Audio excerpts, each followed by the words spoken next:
បាទជំរាបសួរបងប្អូននឹងថ្ងៃទី12មានការផ្ទុះវត្តនៅភូមិព្រៃច័ន្ទបដាលឲ្យពលរដ្ឋខ្មែរស្លាប់និងរបួស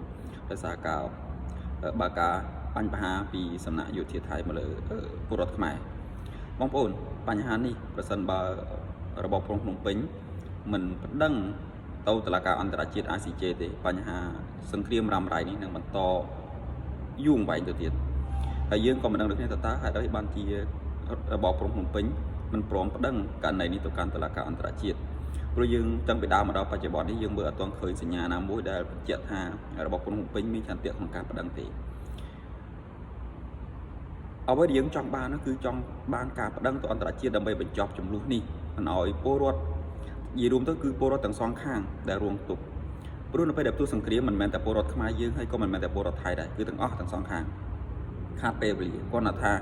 យើងវារងគ្រោះជាងគេតែប៉ុណ្ណឹងហើយនៅពេលដែលមានការបាញ់មកលើពលរដ្ឋខ្មែរស្លាប់យើងបានឃើញរដ្ឋាភិបាលតាមរយៈរបបភ្នំពេញបានចេញថ្កោលទោសដែរ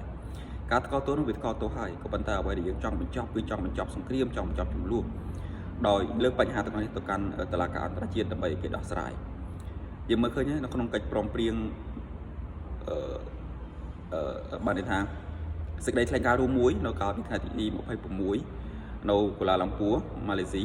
ដែលយើងចាត់ទុកថាវាជាកិច្ចព្រមព្រៀងសន្តិភាពនោះណាតែចំពោះខ្ញុំមើលឃើញថាវាគឺជាសន្តិភាពដែលមានតែនៅលើกระดาษប៉ុណ្ណោះ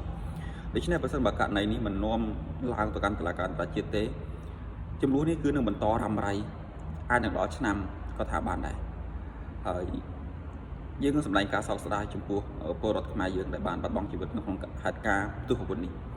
អ្វីដែលខ្ញុំចង់និយាយគឺចង់ឃើញរបបក្រុងភ្នំពេញបណ្ដឹងករណីនេះទៅកាន់តុលាការអន្តរជាតិដើម្បីបញ្ចប់ចំនួនបញ្ចប់បញ្ហារ៉ាំរ៉ៃនេះដើម្បីឲ្យពលរដ្ឋបានសុខ